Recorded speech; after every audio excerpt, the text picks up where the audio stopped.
It's 6 p.m. time for the news bulletin on Channel 2. I am Basmataha, and starting off with the main headlines of the day.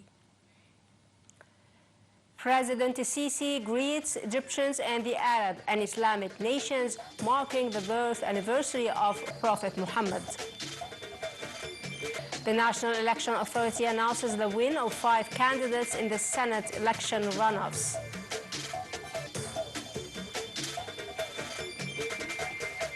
And Foreign Minister Abdul Ati meets Bahraini and Moroccan counterparts on bilateral ties and regional developments.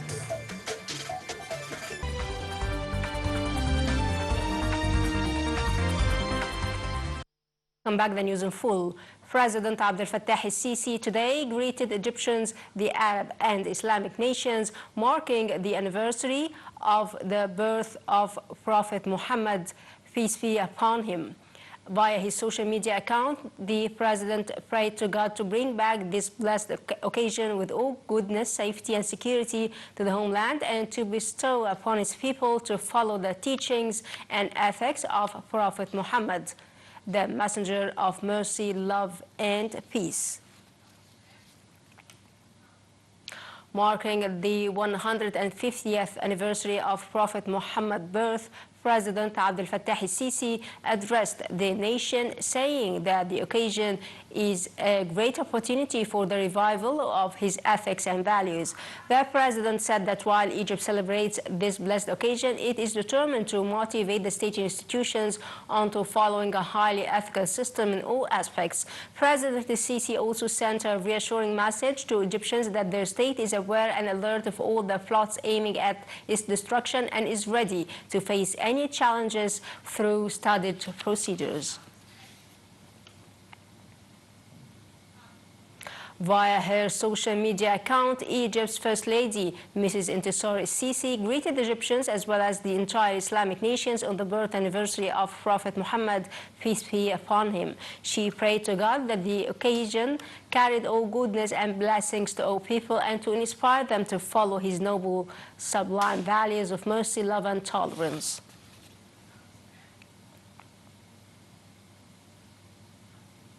Chair of the National Election Authority, Hazem Badawi, today addressed a press conference announcing the result of the Senate election runoffs. Badawi said that 5 of the 10 candidates vying for the remaining Senate seats won in this round. He added that the authority has not received any challenges to the balloting or counting of votes in the election runoffs. The runoff round was held among 10 candidates in 5 governorates, الغربية, بني سويف, الإسماعيلية, Luxor, and الوادي الجديد, which witnessed the higher voter turnout.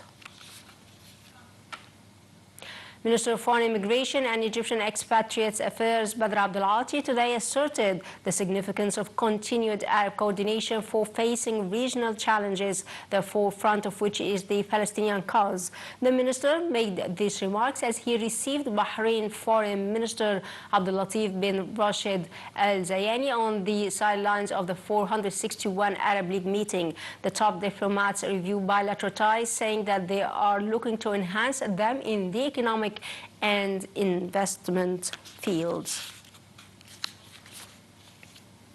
Separately, Minister of Foreign Immigration and Egyptian Expatriates Affairs Badr Abdul Ati today discussed enhancing bilateral ties and investment opportunities with Morocco's Minister of Foreign Affairs, African Cooperation, and Moroccans abroad, Nasser Bourita. The meeting tackled a number of regional issues of mutual concern, the top of which is the Palestinian cause, in addition to efforts for boosting the joint African action mechanisms and the African Union role in solving the continent issues pertaining to peace, security, and development.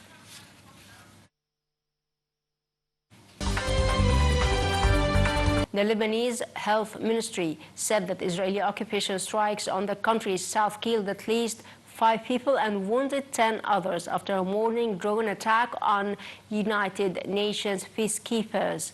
Earlier, the United Nations interim forces in Lebanon said that Israeli occupation drones dropped 4 grenades near the peacekeepers in Lebanon.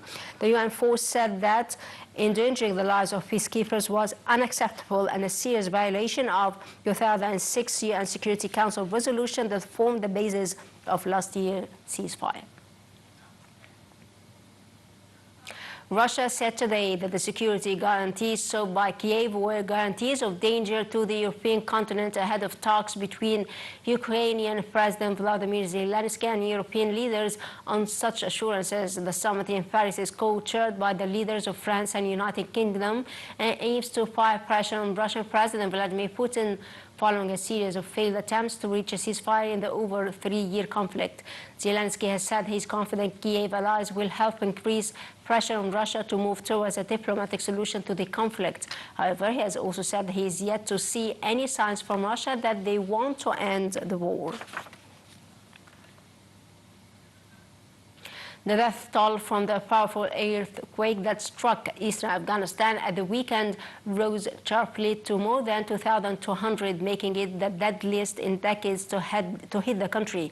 The vast majority of those killed in the magnitude 6.0 earthquake that jolted the mountainous region bordering Pakistan late Sunday were in Kunar province, where more than 3,600 were injured.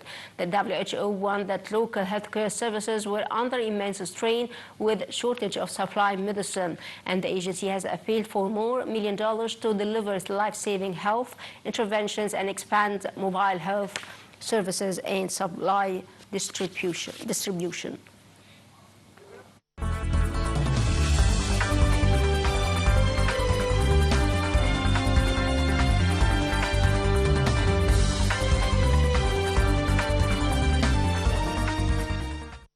Welcome back. Minister of Petroleum and Mineral Resources Karim Badawi delivered the opening speech during the second day of the 2025 Africa Dawn Under Mining and Energy Conference currently held in the Australian city Perth.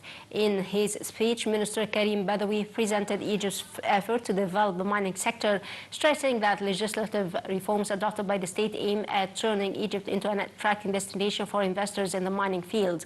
On the sidelines of the event, the Minister of Petroleum met with his Australian counterpart, David Mitchell, and reviewed means to enhance bilateral cooperation in the mining sector and to encourage Australian giants to implement projects in Egypt. The 3-day conference is a key platform for enhancing trade and investment ties between Australia and Africa in the mining sector, and the largest of its kind to be held outside Africa since its launch in 2003. Oil prices extended their weak trading after reports saying that OPEC Plus officials were eyeing an increase in output targets at their meeting this weekend.